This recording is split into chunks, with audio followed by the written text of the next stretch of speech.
चिड़िया और उसके दो बच्चे थे, बंटी कबूतर और टुनटुनी चिड़िया। बंटी टूनी का सौतेला बेटा था। टूनी अपने दोनों बच्चों से एक जैसा प्यार करती थी। एक दिन टूनी खटिया पर बैठकर अखबार पढ़ रही होती है, तभी बंटी टूनी को चाय पीने के लिए देता है। आज चाय तो बहुत अच्छी लग रही है। वो चाय पीते ही बेहोश होकर नीचे गिर जाती है और उसकी मौत हो जाती है। टूनी चिड़िया की मौत होने के कुछ दिन बाद ही बंटी घर में अकेला खाना बना रहा होता है, तभी घर की खिड़कियाँ जोर जोर से बजने लगती हैं। ये सब क्या है?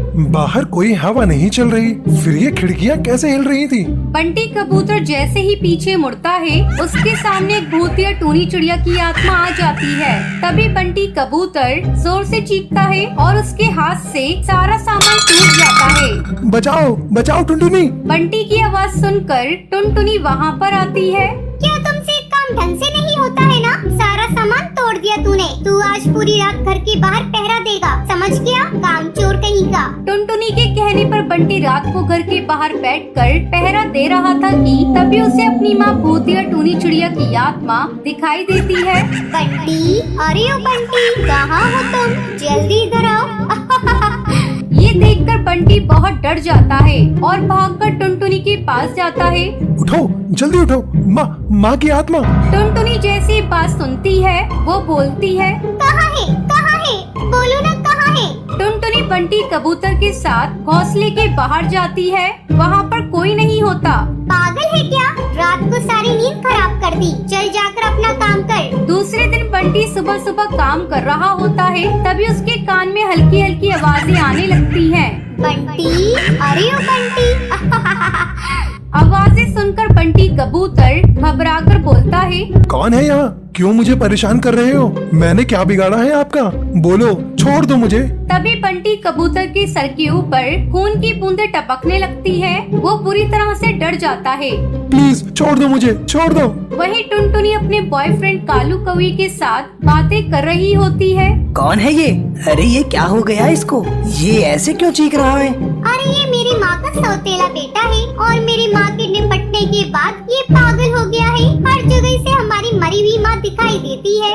अरे तू इस पागल को घर में क्यों रखी है? निकाल दे घर से बाहर। अरे कब का निकाल चुकी होती, पर क्या बताऊँ, मेरी मरी हुई उस माँ की मेहरबानी है। कहने को सौतेला है, लेकिन मेरे हिस्से की जमीन इसको दे दी, इसलिए उसको निकाल नहीं सकती। बस एक बाई 18 का हो जाए, इससे पेपर पे साइन करवा कर इसे घर से धक्के मारकर बाहर निकाल दूंगी। तुझे पता है, मैंने अपनी माँ की चाय में चुपके से जहर मिलाकर मैंने ही उसे मारा है। भूतिया टूनी चिड़िया की आत्मा कालू और टुनटुनी की सब बातें सुनकर गुस्से से आग बबूला हो जाती है और घर का सारा सामान हवा में उड़ाने लगती है। ये सब देखकर कालू अपने घर के लिए निकल जाता है। वहीं टुनटुनी पर हवा में उड़ने वाले सभी सामान हमला करने लगते हैं। बचाओ, कोई मुझे बचाओ।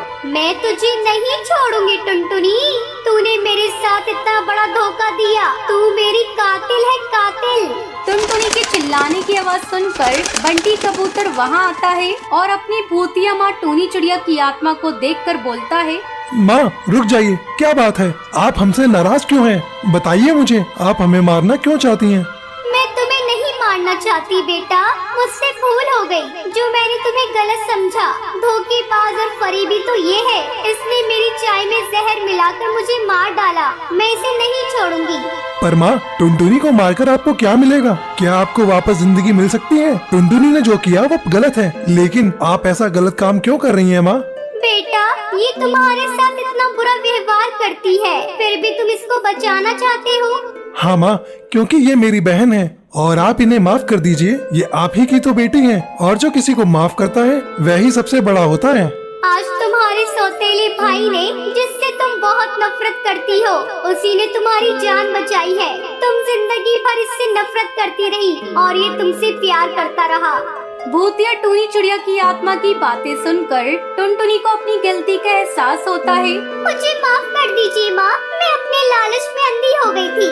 टुनटुनी को अपनी गलती का एहसास हो जाता है। भूतिया टूनी चिड़िया की आत्मा भी टुनटुनी को माफ कर देती है और वहाँ से हमेशा हमेशा के लिए चली जाती है। जैसे जल मछली का जीवन है, वैसे ही सांसें तुम पक्षियों का जीवन है। अब देखो कैसे मैं तुम पक्षियों से तुम्हारी सांसें छीन कर छोड़ दो हमें। अरे मत मारो, जाने दो मुझे, मैं फिर दोबारा यहाँ नहीं आऊँगा। नहीं, मैं तुम्हें जिंदा नहीं छोड़ूंगी। आखिरी बार इस दुनिया को देख लो, क्योंकि अब तुम मरने वाले हो। इतना बोलते ही भूतिया टूनी चिड़िया की आत्मा टुन्नू चिड़ा को मार देती है। लालच करने वालों की यही सजा है। जो भी पक्षी मेरे जादू मैंगो हाउस को पाने की कोशिश करेगा वो मारा जाएगा। इतना बोलकर भूतिया टूनी चिड़िया की आत्मा फिर से अपने जादुई मैंगो हाउस के अंदर चली जाती है। ऐसी एक रात की बात है। उस रात बंटी कबूतर अपने दोस्त हरी तोता के साथ हवाई मोटर में जंगल के रास्ते से आपस में बात करते हुए जा रहे थे। बस कैसे भी करके एक बार के जंगल जल्दी से पार हो जाए, फिर उस पहाड़ का सारा खजाना हमारा होगा। हाँ सही कहा, फिर उसे बेचकर हम बहुत अमीर हो जाएंगे। दोनों बात करते हुए जंगल की ओर आगे बढ़ते हैं कि तभी अचानक से उनकी नजर भूतिया चिड़िया की आत्मा के आम के घर और आम के पेड़ पर पड़ती है। इस घने जंगल में आम का पेड़, वो भी इकलौता, और इससे भी आश्चर्य कर देने वाली बात कि यहाँ एक मैंगो हाउस है जिसमें से जूस निकल रहा है। जरूर इसके अंदर कुछ न कुछ होगा, चलो चल कर देखते हैं। जिसके बाद वो दोनों हवाई मोटर से नीचे उतरकर घर के अंदर जाते हैं। अंदर के नजारे को देखकर दोनों खुशी से फूले नहीं समाते, क्योंकि घर के अंदर हर एक कोने में सोने के ढेर लगे होते हैं। अरे बाप रे, इतना सारा सोना! जिस मकसद से घर से निकले थे वह मकसद तो हमारा यहीं पूरा हो जाएगा। अब हम इन सब चीजों को यहाँ से ले जाकर बाजार में अच्छे दामों में बेचेंगे। इतना बोलते ही दोनों सोने को समेटने के लिए जैसे ही हाथ बढ़ाते हैं, तभी अचानक से वहाँ पर भूतिया टूनी चिड़िया की आत्मा आकर बोलती है, अच्छा, तो अब तुम दोनों मेरा खजाना चोरी करके यहाँ से ले जाना चाहते हो। पर मूर्ख पक्षियों, तुम खजाने के लालच में अंदर तो आ गए, पर यहाँ से जिंदा वापस लौटकर नहीं जा सकते। अब मैं तुम दोनों को मार दूंगी। तभी ये सब देखकर हरी तोता बोलता है, देखो, मानते हैं कि लालच में आकर हम तुम्हारा खजाना चुरा रहे थे, लेकिन अब हमें इनमें से कुछ भी नहीं चाहिए। बस तुम हमें यहाँ से जाने दो, हमें माफ कर दो। अब ऐसी गलती हम फिर दोबारा नहीं करेंगे। जरा देखो तो, एक तो चोरी, ऊपर से सीना जोरी। लेकिन मैं बता दूं कि मैं गलती करने वालों को माफ नहीं करती। गलती की सजा सिर्फ सजाए मौत है, और वो मौत तुम्हें मिलकर रहेगी।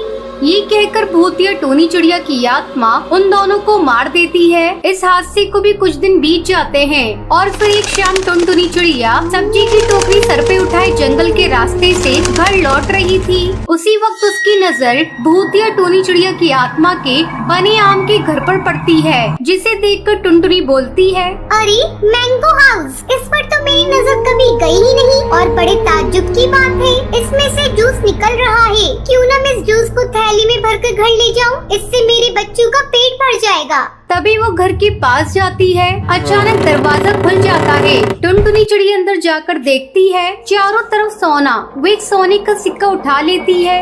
तू भी उन सभी पक्षियों की तरह निकली, लेकिन अब तुम्हें मरने से कोई नहीं बचा सकता। जैसे मैंने उन पक्षियों को मारा, वैसे तू भी मरेगी। मत मारो मुझे। और तुम पक्षियों को क्यों मार रही हो? बताओ मुझे। तू जानना चाहती है तो सुन। रामपुर जंगल में टूनी अपने बूढ़े माँ बाप के साथ रहती थी, लेकिन एक दिन उसके पिता की अचानक मृत्यु हो जाती है, जिसके 2 दिन बाद ही उसका घर का मालिक उन्हें घर से निकाल देता है। उनके पास रहने का कोई और ठिकाना नहीं होता, जिस वजह से वो जंगल में जाते हैं। जंगल में उन्हें एक बूढ़े साधु बाबा दिखते हैं, जो जख्मी हालत में होते हैं। उन्हें देखकर टूनी उनके पास जाकर बोलती है, बाबा, आप ठीक तो है ना? आपको ये चोट कैसे लगी?